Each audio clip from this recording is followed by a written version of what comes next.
Olá, muito boa tarde para você que acompanha o perfil do Povo Online aqui no Facebook. Eu sou Ítalo Coriolano e nós estamos no ar com mais um Live Política, dando continuidade à série de entrevistas com os candidatos a governador e também ao Senado. E na tarde desta segunda-feira eu recebo o candidato do PROS ao Senado, Eduardo Girão. Candidato, muito obrigado e seja bem-vindo aqui ao Jornal Povo.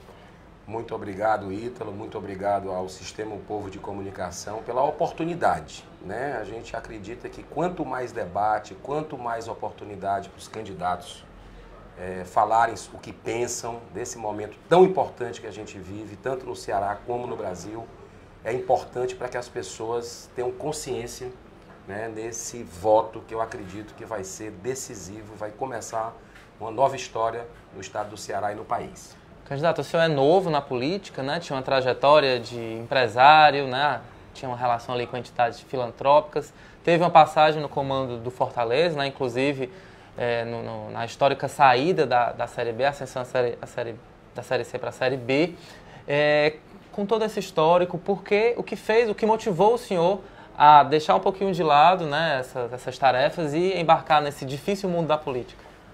Interessante isso, porque realmente a política eu sempre tive, não foi um pé atrás não, foram 2 pés atrás, né? E assim, eu percebo que nós vivemos um momento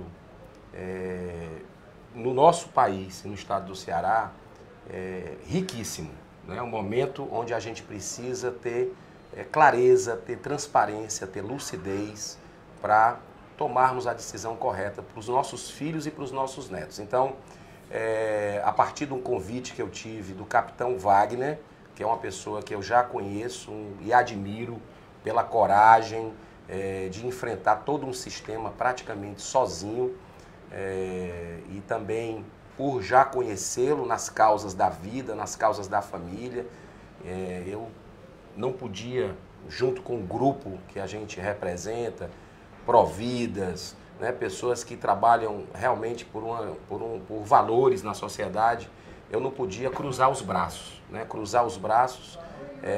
vendo as opções, né, que a gente estava até pouco tempo, só tinham 2 opções dos favoritos para as eleições esse ano, para o Senado, e nós acreditamos, com todo respeito às pessoas, de que eles não representam esses valores da família, não representam o que nós entendemos de uma nova política, né? Eu não sou político, né? Estou entrando realmente na política agora com o objetivo de servir e não de ser servido, porque eu acredito que nós não podemos, nesse momento, na história do nosso país e do nosso estado, ficarmos sem esperança, ficarmos vendo o que está acontecendo e não agirmos.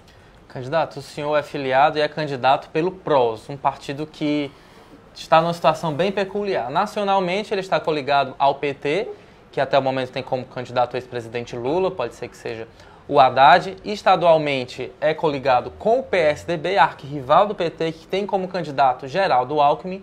E PROS, por sua vez, é comandado pelo deputado capitão Wagner, que aqui apoia Jair Bolsonaro para presidente da República. Nesse engodo todo, como é que fica o senhor? Quem é que o senhor apoia para presidente da República? Pronto. Desde o início que eu fui convidado pelo capitão Wagner, que me reuni com a família, o capitão Wagner conhece a minha postura, né, a maneira que eu penso sobre os assuntos da sociedade, ele me garantiu a independência.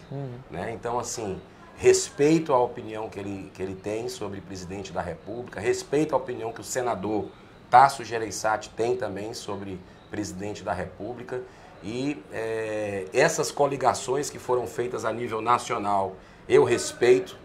Digo para você que se dependesse de mim, se o nosso sistema político fosse outro, eu preferia uma candidatura independente, uma candidatura avulsa, né? Porque eu acredito que os partidos hoje, eles não têm ideologia, né? Então, assim, inclusive, sendo eleito, se for a vontade de Deus e do povo do estado do Ceará, a partir de 2019 eu vou lutar por uma reforma política para que se possa ter voto distrital misto, para que se possa ter realmente uma candidatura independente e avulsa.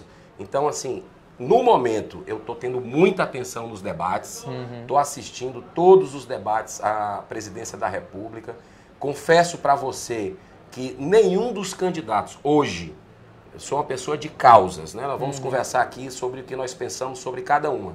Então, eu não identifico nenhum deles com alinhamento completo sobre as causas que eu defendo há mais de 14 anos. Então, assim, sei que vou precisar tomar uma posição, porque a pior coisa que tem é um político em cima do muro. Ele tem que deixar claro o que é que ele pensa. E eu acho que mais uns 15, 20 dias, estou contactando com a assessoria desses candidatos a presidente, perguntando de forma objetiva o que é que ele pensa sobre cada ponto, né, das nossas propostas. E aí a gente anuncia aqueles que mais se adequam para que nesse primeiro turno a gente já possa ter uma posição. Tem algum candidato que de imediato o senhor já descartaria? Por exemplo, o ex-presidente Lula, né, o PT envolvido em uma série de escândalos, ou o próprio Bolsonaro com suas posições polêmicas, Ciro Gomes, que aqui apoia Camilo, enfim, que é seu adversário.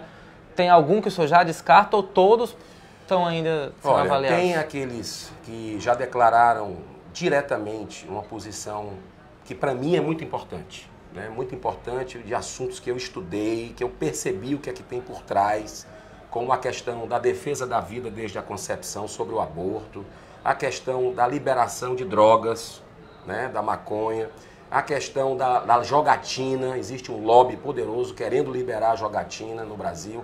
Então, eu já identifico que alguns candidatos afrontam diretamente esse ponto. Por exemplo, a questão do PT, né, do PSOL. O PT está fora, né, PSOL fora. É isso. Então, assim, os demais, o próprio Ciro Gomes, que com todo respeito, mas nós pensamos diferente em muitos assuntos e com relação também, nós somos oposição aqui no estado do Ceará, né? Acreditamos que tem muitas distorções e que não tem como a gente apoiar nesse primeiro turno.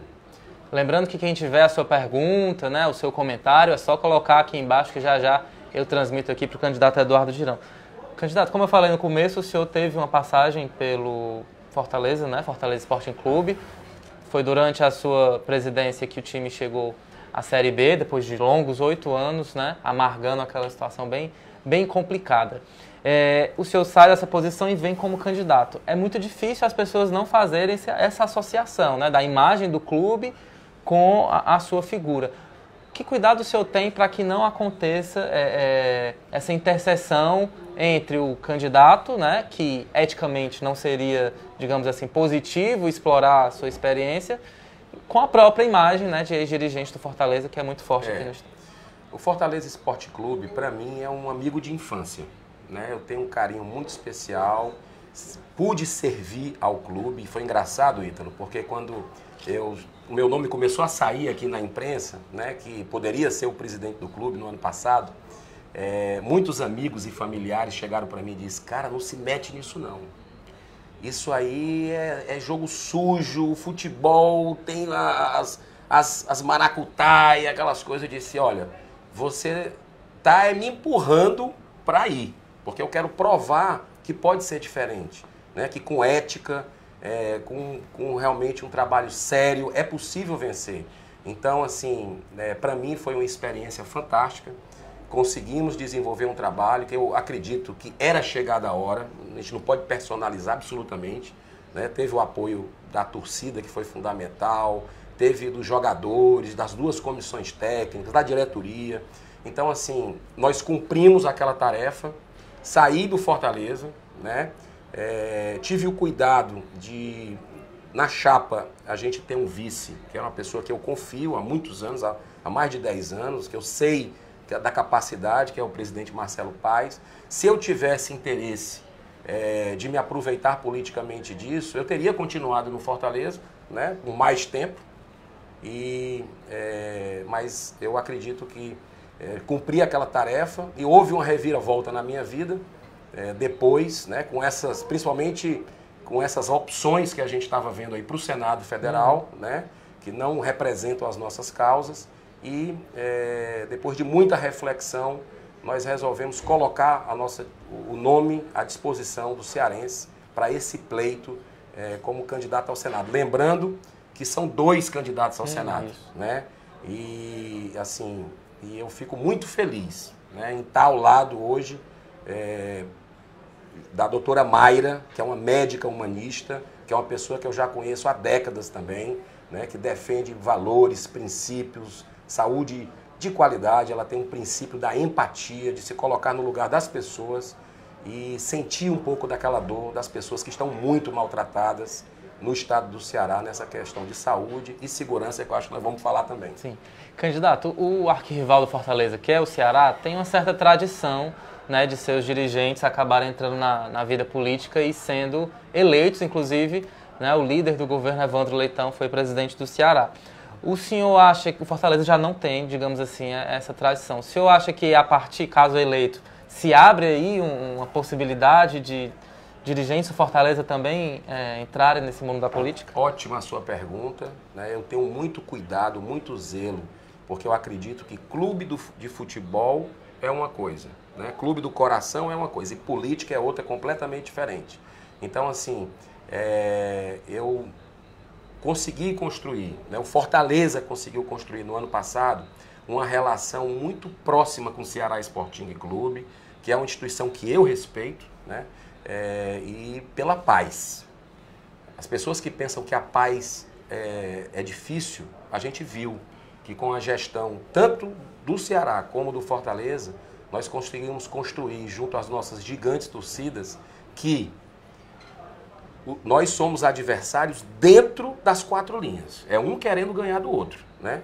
Mas fora, nós jamais seremos inimigos, né? Nós somos filhos do mesmo Deus, né? E isso foi massificado durante a nossa gestão, tanto pela diretoria do Fortaleza quanto pela diretoria do Ceará. Nossos jogadores, nossos atletas compraram a ideia, nossas torcidas compraram a ideia, e você pode ver, né, nos últimos Clássicos Reis que nós tivemos já esse ano, né, os índices de confusões ali próximo do estádio, até em terminais, diminuíram muito, né? Cadeiras quebradas. Então a torcida, a cultura da paz tem muita força, né? Então irradia realmente a verdade, e a verdade é que é possível sim construir a paz, mesmo com rivais tradicionais como Fortaleza e Ceará. Como eu disse, o senhor tem uma imagem muito identificada com Fortaleza. Teme nessa campanha perder votos dos torcedores do Ceará? Como é que o senhor vai fazer para minimizar essa situação? Não, eu acredito que a verdade sempre triunfa, né? Eu não estou entrando na política para absolutamente desenvolver trabalho para Fortaleza, né? Isso aí está muito claro, né? Se eleito for, eu defenderei o estado do Ceará, né? Então, tem uma história de vida aí em defesas de valores, né? Em projetos sociais, em produções culturais também, como teatro e cinema, né? Então, assim, acredito que estou preparado, com todas as minhas limitações e imperfeições, para ser senador pelo estado do Ceará. E, assim, fico extremamente feliz em poder ter no futebol conseguido, né, através da gestão, estar à frente do Fortaleza num momento histórico dele. E acredito também, Ítalo, quando o meu nome começou a surgir na política como possível candidato ao Senado, muitos amigos e familiares fizeram a mesma coisa. Rapaz, não entra na política não. Política é coisa suja, isso não é pra ti não. E assim, isso para mim foi mais ainda um sinal, mais um estímulo, né, de que as pessoas elas precisam, né? Eu acredito que a maioria da população brasileira é composta de pessoas boas, pessoas de boa índole, éticas, trabalhadoras, né?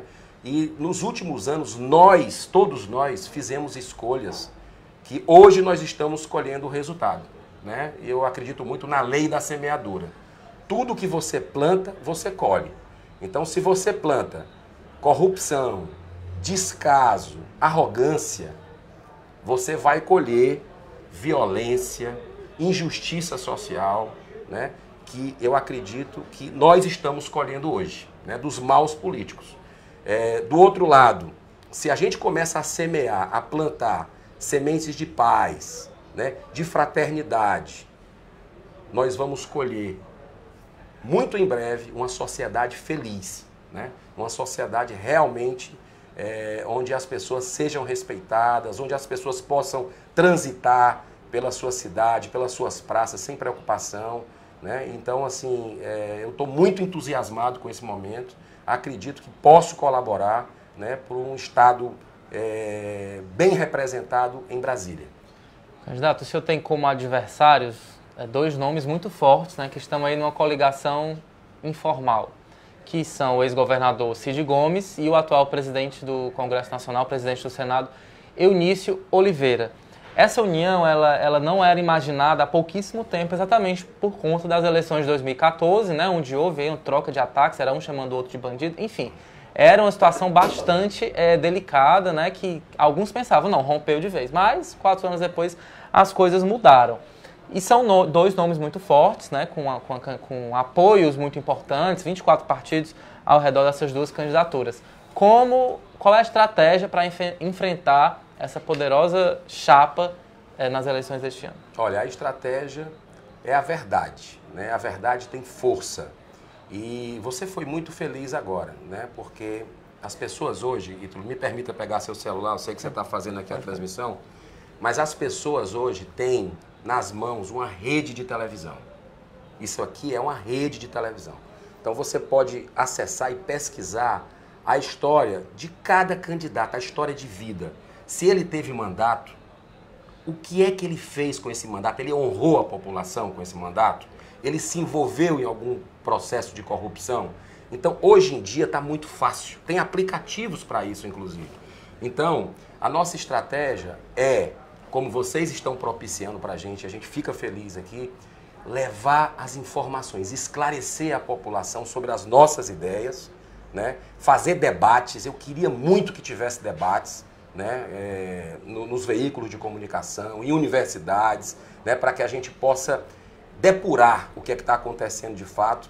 Está muito claro, né? Do outro lado são 24 partidos. Do lado de cá são 2 partidos, né? Eu fico imaginando como é que 24 partidos é uma parede de concreto que a gente tem que quebrar. É Davi contra Golias, né? Então a pedra de Davi para derrubar esse gigante é a pedra da honestidade, da integridade, da verdade, né? Eu tenho andado muito, e aí vem a estratégia. Nós estamos gastando sola de sapato por todo o interior do estado do Ceará, pela região metropolitana de Fortaleza, e está muito claro que as pessoas estão com um grito preso na garganta. O cearense está de joelho para o crime organizado hoje aqui, né? Está sendo negada a saúde dele, né? A segurança básica dele. E esse grito, eu acredito que vai vir nas urnas, porque o sentimento de renovação, ele está preponderando hoje no cearense. E nós, você conhece bem a história, nós somos um povo libertário, né? Aqui é terra da luz, aqui não é terra de sombra, de escuridão, né? Aqui é terra de Bezerra de Menezes, aqui é terra de Dom Helder Câmara, Dragão do Mar, de Patativa do Assaré, né? De Padre Cícero Romão Batista. Então, nós somos um povo acostumado a viradas. E por mais que eles tenham dinheiro, poder, muitas máquinas juntas, a maioria das prefeituras juntas, o povo do Ceará não está à venda, né? Então, esse passado de corrupção que a gente está vendo no nosso país inteiro teve um efeito pedagógico, nos ensinou muito, né?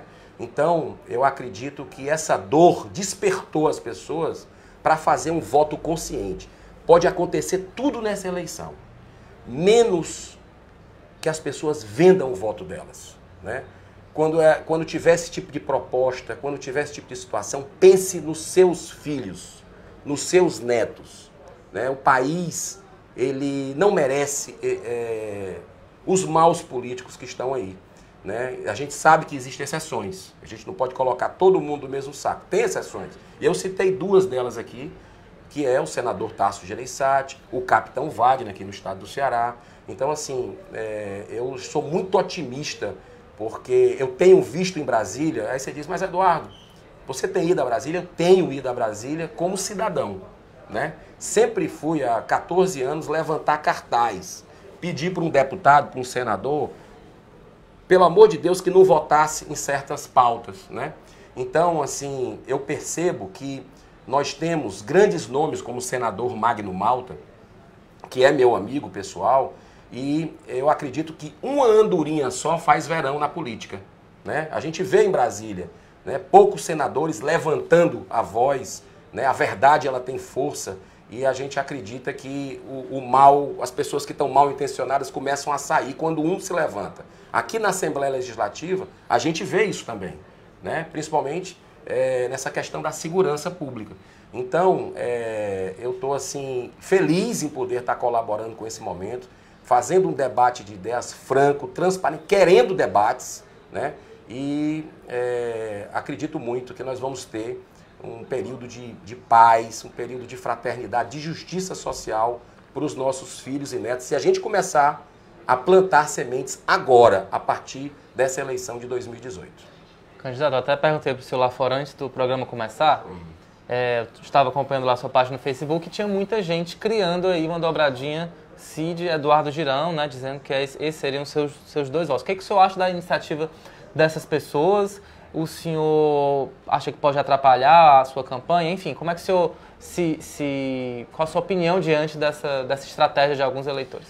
Olha, as pessoas elas têm a liberdade, né, de escolher quem são seus candidatos, né? Eu estou junto com a doutora Mayra, acredito que a doutora Mayra é a melhor candidata para estar comigo, trabalhando pelo Ceará em 2019, em Brasília. É uma pessoa de valores, é uma pessoa, como a gente gosta de dizer, passada na casca do alho, né?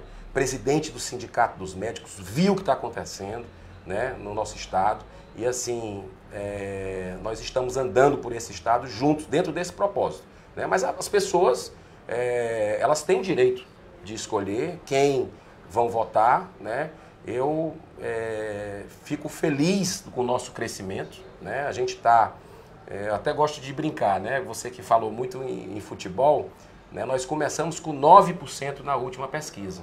Quer dizer, o 9 é o número do goleador, né? Então nós começamos fazendo um golaço quando a partida estava começando, a partida ainda está começando, né? Então recebemos com muita felicidade essa pesquisa e estamos trabalhando para levar as ideias e para quebrar, né, essa política, Ítalo, do toma lá da cá, né? Essa política do conchavo, né, que eu acho que já chegou realmente no limite. As pessoas não estão com ojeriza da política e a gente compreende esse sentimento.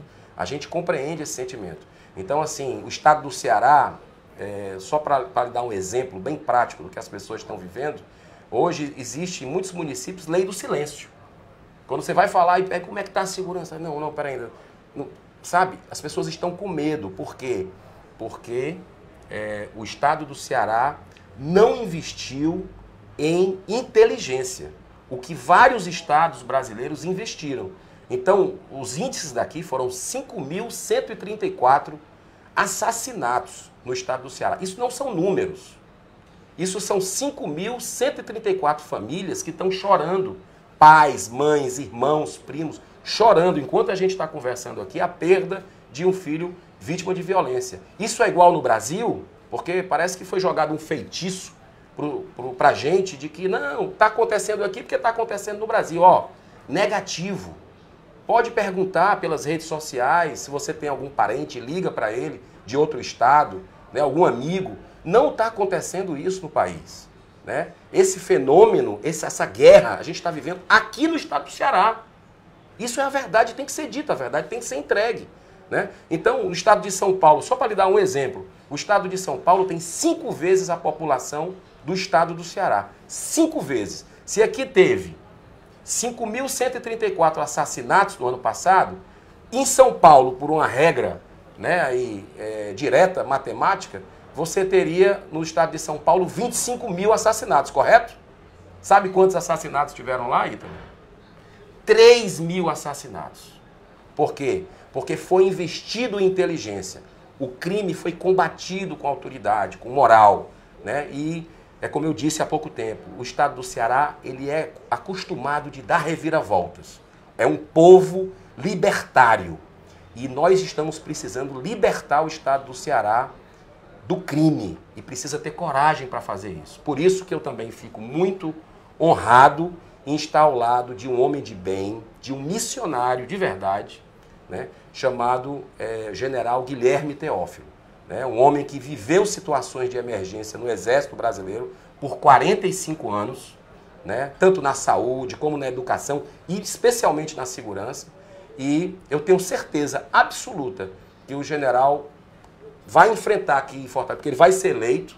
Cearense, eu acho que nós temos obrigação de levar pelo menos para o segundo turno, para que tenha um tempo de televisão igual o general e o governador, né, para que a verdade possa aparecer, um debate franco. E eu tenho convicção absoluta que ele vai enfrentar essa situação de emergência que a gente vive hoje, que ele está acostumado com situação de emergência no país, que ele venha para o estado do Ceará e que eu tenho convicção que ele não vai negociar com o tráfico. O general Teófilo, ele vai colocar a força do Estado, né, para combater o tráfico organizado, aqui, o crime organizado no estado do Ceará, porque o Estado tem que ter força. Ele tem força, ele tem efetivo, né? Agora falta a valorização da classe policial, falta realmente de uma energia por parte do governante maior do Estado. Candidato, aproveitando essa temática que o senhor colocou dos altos índices de homicídio, enfim, dessa guerra que existe, não só aqui em Fortaleza, mas em outras cidades, né, entre facções, né, por domínio de territórios. Levando isso para o Congresso Nacional, né, existe, né, temática do Poder Legislativo a descriminalização das drogas, né, porque existe essa mentalidade de que o monopólio, né, desse comércio, né, e a briga por lucros em cima dele é que provoca, né, esse índice altíssimo de mortes, né? Inclusive o candidato do PSOL, o pastor Simões, esteve aqui e defendeu a descriminalização das drogas, mas por partes. Começava com a maconha, vamos ver como é que ia ser o comportamento, né, do Estado controlando realmente esse comércio, porque não tem como impedir as pessoas de utilizarem, né, enfim. E seria o primeiro passo, né, para tirar esse tipo de material das mãos dos traficantes e das mãos dessas facções, né? Por entender que historicamente o tráfico sempre existiu, o Estado, na medida do possível, tentou combater, né? A favela já foi ocupada, já houve criação de unidades de proteção, as chamadas UPPs no Rio, que acabou sendo um fracasso, né? Se achava que ocupando aqueles espaços, com a polícia lá, o tráfico ia morrer, ia minguar, mas foi exatamente o contrário, né? Está cada vez mais forte. Qual é a opinião do senhor sobre essa temática da descriminalização das drogas aqui no Brasil, que já é realidade em outros países da Europa? Excelente pergunta. Eu acredito que a droga, a gente tem que ter tolerância zero com a droga. Não pode realmente aliviar, né? A droga destrói família, separa pai de filho. E você falou numa droga que existe um movimento aí, uma moda na grande mídia brasileira que tenta glamorizar, aliviar para a maconha. E a maconha, ela não é uma droga leve. A maconha, ela é uma droga poderosa que causa dependência, ela causa demência. Como o álcool causa e é liberado. Mas é diferente. Por exemplo, o álcool, ele não gera um problema que você tem aí de esquizofrenia. A maconha, segundo a Associação Brasileira de Psiquiatria, que reúne 7 mil médicos no Brasil, fez uma nota pública colocando lá mais de 20 motivos para não se legalizar a maconha no Brasil, mostrando inclusive que ela potencializa a esquizofrenia, ela causa evasão escolar. Você vê o que está acontecendo agora no Uruguai. O Uruguai teve investimento internacional, é bom que se diga que o objetivo é econômico, é comercial, né? Tem grandes investidores internacionais, bilionários, querendo resgatar uma indústria nova, que é a indústria da maconha. O objetivo é transformar o Brasil, Ítalo, no maior produtor e exportador de maconha do mundo, né? Por quê? Porque a indústria do cigarro, ela começou a declinar, né? Com o quê? Com campanhas educativas, no maço de cigarro mostrando o que é que faz o cigarro para a nossa saúde. E a maconha é tudo aquilo multiplicado por 8. Multiplicado por 8. Então, assim, o próprio Uruguai agora, que liberou a maconha, já está vendo os efeitos, né?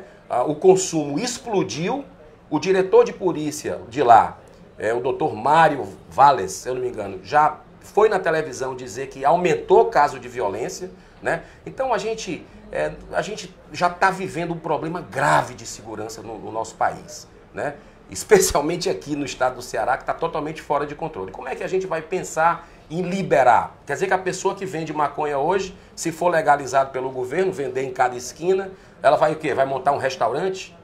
Né? Ela vai continuar vendendo, né? Vai continuar vendendo como se vende cigarro, como se vende outros produtos contrabandeados. Então, não pode liberar, passa uma mensagem para a nossa juventude de que tudo é permitido, de que a maconha é algo, não, é legal, é tranquilo, papai, deixa de ser careta. A maconha é liberada pelo governo. O Brasil é símbolo de resistência internacional na questão da maconha e na questão também do aborto, que eu considero que isso não tem nada a ver com religião, né? Isso é ciência pura, são estatísticas sociais e o Brasil ele precisa continuar avançando, porque isso sim, no meu modo de entender, respeitando quem pensa diferente, mas eu acredito que isso são verdadeiros direitos humanos, né? Quando você, com base na ciência, nas estatísticas sociais, defende a vida, né? E trabalha contra a liberação de drogas, de jogos de azar. Jogos de azar, por exemplo,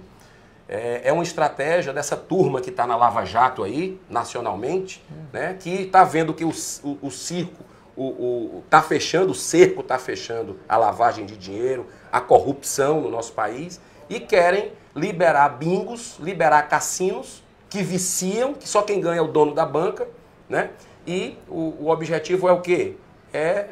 Justamente dinheiro para as eleições, dinheiro sujo, né? São estratégias que vão realmente levar o nosso país para prostituição, porque junto com a jogatina vem prostituição infantil, junto com a jogatina vem também tráfico de armas, tráfico de drogas, e a gente realmente precisa preservar o país desses valores, porque eu acredito que a família é a base de tudo. Ítalo, a família tem que ser preservada. Ela é a base de tudo e ela foi muito agredida nos últimos anos, né? Nesses últimos governos que nós tivemos aí, principalmente a nível nacional, e que precisamos lembrar, né? Que a gente não pode esquecer, né? Existe aí um alinhamento dessas coligações, existe um alinhamento aí do pessoal que está do outro lado com o presidente Michel Temer, né? Com o governo federal, e isso as pessoas precisam perceber exatamente o que está acontecendo hoje no Brasil para tomar uma decisão correta nessa eleição de 2018. Mas o PSDB que apoia o senhor, apoiou o Temer, inclusive ajudou no impeachment, levou ele ao poder, aprovou as reformas. Todos os lados têm uma ligação aí com o Temer, né? Eu vou dizer uma coisa para você. Eu sou um defensor da Operação Lava Jato.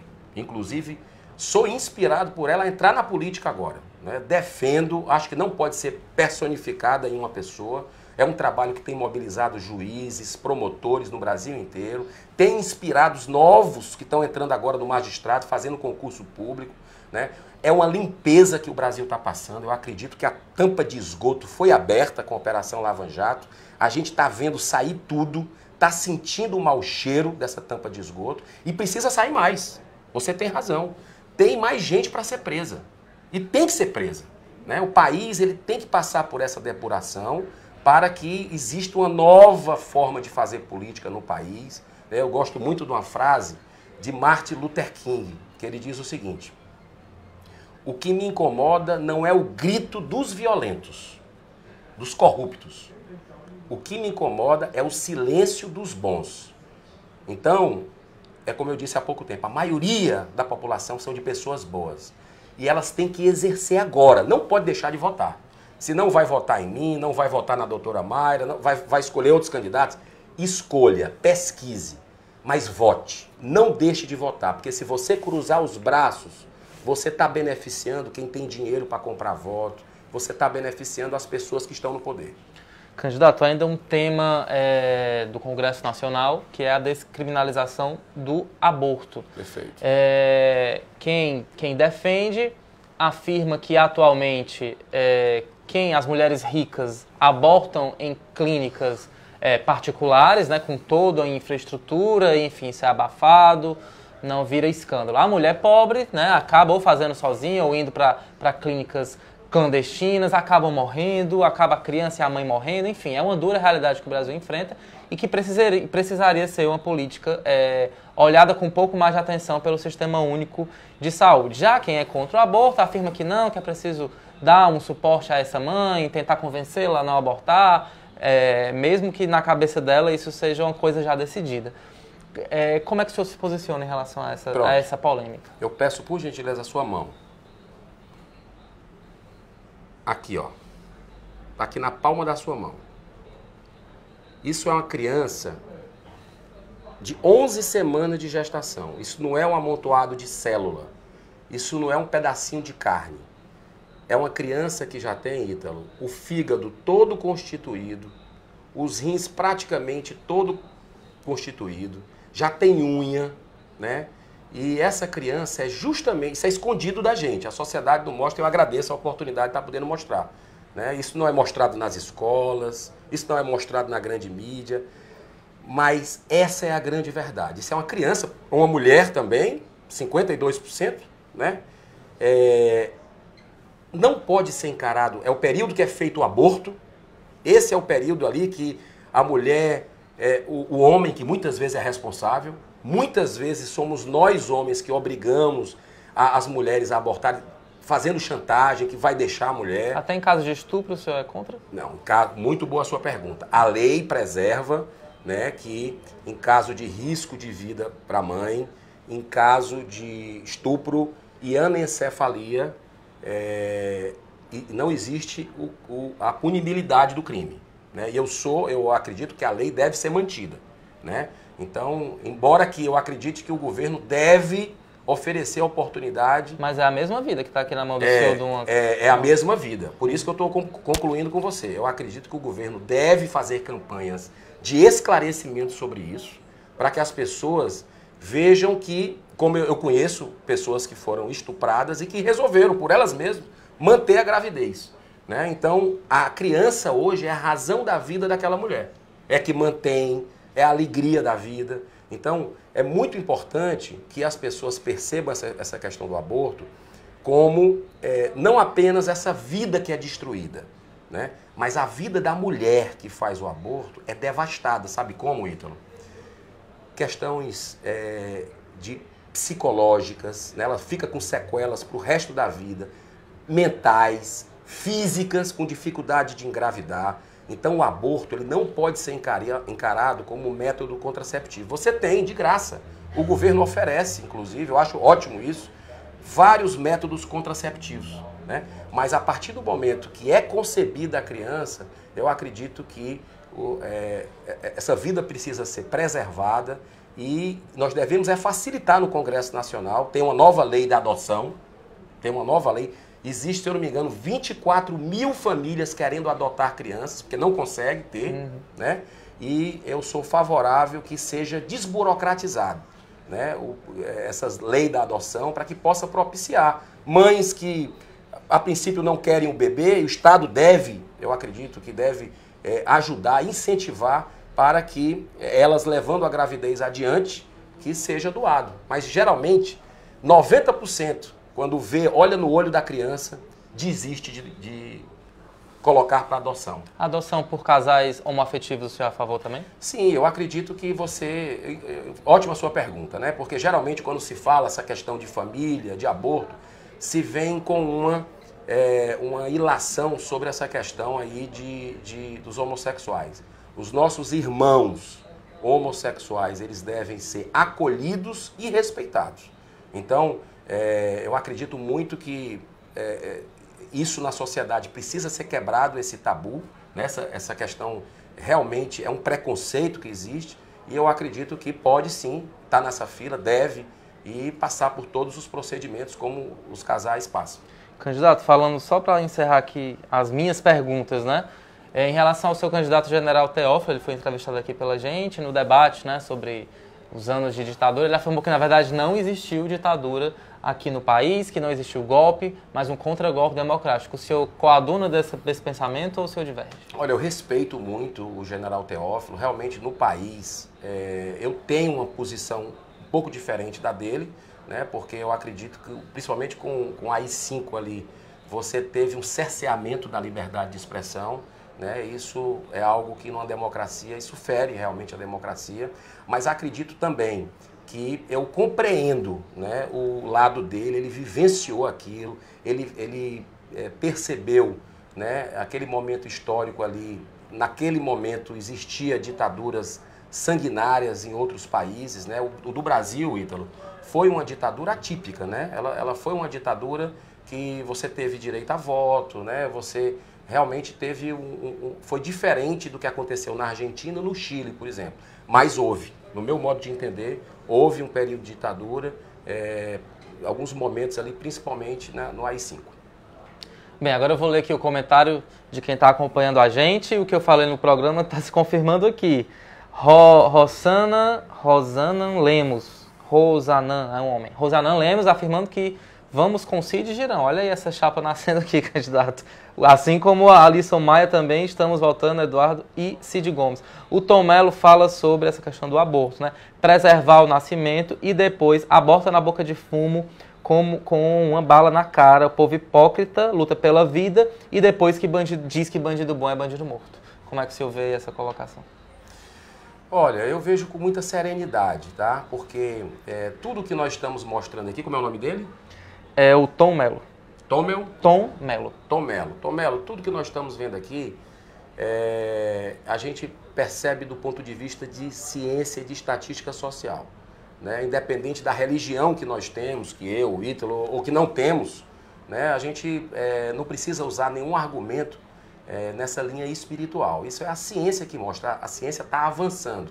Eu percebo que as leis precisam ser endurecidas com relação à questão da maioridade penal. Acredito que precisa ser endurecida, precisa ter uma redução hoje no Brasil, mas acredito que hoje, como estão os presídios, é uma escola de crime. É escola de crime. Então, eu sou favorável por exemplo, pegar um centro de formação do jovem que cometeu o crime, né, para atividades esportivas de alto rendimento, esporte e cultura. Eles têm muita energia. Então, eu acredito que deve ser um presídio especial, onde se tem atividades, né, esportivas, né, para que ele possa desenvolver e ser reintegrado na sociedade. Existem os centros, né, para os menores infratores, mas que também não funcionam. Não funcionam. Eu acredito que dentro dessa proposta, um presídio especial, né, tendo em vista uma redução da maioridade penal, que possa se trabalhar essa energia com cultura e com esporte. Isso realmente regenera o ser humano. E falando em presídio aqui, é bom que a gente deixe claro, né? O que está acontecendo aqui no estado do Ceará, a questão dos bloqueadores de celular, me deixa, como cidadão, envergonhado. Né? Você vê outros estados, né, onde o governo tomou uma postura com relação a isso, né? E está aí os crimes caindo, Goiás, Santa Catarina, São Paulo, que eu falei há pouco tempo. Né? E aqui no Ceará, você não tem uma tomada de decisão, é empurrado com a barriga. Por exemplo, no Rio Grande do Norte, aqui do lado, o que é que foi feito lá? Foi pegar a tomada que a gente carrega, né, tudo, ventilador, celular e tal, foi tampado. Né? Fez uma estrutura que pegou o vento da região, foi feito todo um desenho e tampou a tomada. Ou seja, como é que o presidiário que está lá passando, que eu acho que tem que trabalhar, eu acredito que a pessoa que está cumprindo pena tem que trabalhar, é uma forma dele se regenerar, né? Acredito muito no resgate humano, e é uma forma dele até devolver para o dono da padaria que recebeu um assalto, que levaram o dinheiro dele, ele começar uma parte daquele dinheiro que ele está ganhando, né, trabalhando, ele devolver para quem ele tomou, né, naquele momento. Como tem outros presídios aqui. Então, o estado do Ceará, medidas simples como você simplesmente acabar com tomadas, já iria acabar realmente com o uso de celular, que é onde parte. E todo mundo sabe de onde parte as ações do crime que tem colocado a população do estado do Ceará de joelhos. E isso me preocupa numa reeleição. Eu sou contra a reeleição do Executivo. Né? Isso Isso está no nosso programa, né? Inclusive será lançado na sexta-feira agora. Né? Tudo que a gente pensa, os projetos que a gente quer levar para Brasília. Eu sou contra a reeleição do Executivo e estou preocupado com o estado do Ceará. Porque a gente está vendo o que está acontecendo aqui em Fortaleza, né? Com a reeleição que houve. As taxas dos alvarás subiram 8 vezes, né? Anualmente você pagava uma vez e anualmente isso está agora aqui, ou seja, está enxotando quem está querendo gerar emprego, gerar renda, que é um grande problema hoje. As pessoas querem trabalhar, né? Estão dispostas a trabalhar e, infelizmente, você não encontra mercado. Então, quer dizer, a Prefeitura de Fortaleza, talvez pelo custo da reeleição, eu vejo isso, né? Está aumentando as taxas aí e tá gente desesperada, né? Sem saber como vai manter, gente fechando o comércio. O prefeito diz que é para fazer distribuição de renda, tirar de quem tem mais para dar para quem tem menos. Só avalia dessa maneira? De maneira nenhuma, de maneira nenhuma. Eu acho que você, hoje em dia, você tem que priorizar a geração do emprego e renda. Você tem que facilitar. Uma das nossas propostas é uma reforma tributária urgente em Brasília, para o Brasil. Diminuir impostos. É possível? É. Só dar um exemplo para você. Um trabalhador comum passa quase 5 meses, Ítalo, pagando imposto. 5 meses trabalhando só para pagar imposto. Para você montar uma empresa no Brasil, hoje, Fortaleza agora com essa taxa de alvará é inviável. Mas para você montar uma empresa no estado do Ceará e você começa a gerar emprego, gerar renda, você teria o maior sócio hoje de uma empresa é o governo. Então você trabalha para pagar primeiro o governo. O seu lucro, uma parte do seu lucro vai para o governo. Então, tem uma inversão de valores muito grande, nós temos que simplificar os impostos no Brasil. Outra coisa importante, para você abrir uma empresa, no Brasil, você leva em torno de 2 meses para você abrir, só de papel, burocracia, né? Que é um absurdo isso. Lá nos Estados Unidos e no Canadá, por exemplo, Ítalo, você, pela internet de manhã, no máximo no dia seguinte, você está com a empresa aberta, para você gerar emprego, para você gerar renda. Então está acontecendo uma inversão. E eu me preocupo com a reeleição no estado do Ceará justamente por isso. Qual é o preço? Eu deixo essa reflexão para você que está nos assistindo. Qual é o preço de uma reeleição para o estado do Ceará do jeito que nós estamos? 24 partidos do lado de lá, mamando nas tetas do governo. Como é que esse pessoal vai comer na mesma panela? Nós já temos 34 secretarias que não funcionam como deveriam funcionar. O estado de Goiás tem 10 secretarias e os índices são índices melhores, pelo menos na segurança, né? Então, assim, eu fico com a indagação, né? Com a reeleição, o custo que teria. Como é que seria? Vai aumentar o imposto como aliado aqui do governo municipal dele? Como é que vai? Essa conta alguém vai pagar. E essa conta eu acredito muito provavelmente que o estado do Ceará, que o cearense é que vai acabar absorvendo. Então, por isso que eu acho importante o segundo turno, levar essa eleição para o segundo turno, para clarear as ideias, ver debates, né? Nós estamos vendo aqui que, infelizmente, essa questão de debate, as pessoas que estão na frente das pesquisas, elas não estão indo para o debate, estão fugindo do debate, tanto no governo como no Senado. E isso é preocupante da democracia. Já não queriam fazer eleição. Né? Já não queriam que tivesse eleição. Por quê? Porque 24 partidos de um lado levou quase todo mundo. Era para ter um WO mesmo, era para não ter jogo, não ter partida. Mas o cearense, eu acredito e torço para que ele tenha serenidade nesse momento, né? Que faça essa reviravolta, porque a gente é acostumado quando menos espera, a dar uma reviravolta, e tem que ser através das urnas. Não tem, na democracia não tem outro jeito, é através do voto. Candidato, tinha um telespectador, não, um internauta aqui, eu não estou achando mais o nome dele, ele fez uma pergunta só para esclarecer aqui, perguntando se é verdade que o senhor mora nos Estados Unidos. Teve alguém aqui que perguntou isso. Olha, eu sou cearense, né? Assim, nasci em Fortaleza, a minha família de Morada Nova, uma parte do Cariri. Sempre tive ligado com a minha terra. A minha esposa, que é sua colega, jornalista, Márcia Té, foi estudar nos Estados Unidos. Eu acompanhei a família, né? Levei para as crianças também conhecerem uma nova cultura. Isso foi importante para mim, para ver também como funciona, mas sempre pelas empresas que eu tenho aqui, né? Que geram 8 mil empregos aqui no Brasil, né? Eu tenho esse compromisso social em vários projetos, na área da cultura, na área do esporte. Então, sempre estou trabalhando aqui. Vim para o Fortaleza, passei 6 meses antes do ano passado, praticamente dentro do clube. Então, uma colocação dessa a gente respeita, mas isso não é verdade. Eu fui passar uma temporada, né, mas todo o tempo indo e voltando, mas já estamos aqui firmes e fortes, trabalhando por o que me entusiasma muito, o que me deixa muito motivado, que é construir uma nova realidade para o nosso país e para os nossos filhos e para os nossos netos. Tem também a gente perguntando aqui sobre a reforma trabalhista, onde as mulheres gestantes, segundo ele, devem trabalhar em ambientes insalubres, inclusive, agora que está ruim de ler, eu vou ter que curtir aqui a pergunta só para poder ler, e também não dá. Enfim, qual a opinião do senhor sobre a reforma trabalhista, que tem realmente essas polêmicas, né, da mulher grávida tendo que trabalhar em ambientes, né, não muito adequados? O que o senhor acha dessa reforma? Olha, a gente tem que ver que ponto da reforma trabalhista para analisar, né? Então eu vou perguntar essa questão aí das mulheres grávidas. Se o senhor é a favor de revogar essa reforma? Não, eu acredito que a reforma tem pontos positivos, que a gente precisa ver a eficácia dela, né? Ela foi colocada para gerar flexibilidade de escalas de trabalho, né? E pessoas que não tinham direitos, por exemplo, que trabalhavam 4, 5 horas no final de semana, sábado e domingo, sem registro na carteira, agora se pode registrar para garantir o FGTS, para garantir todos os benefícios.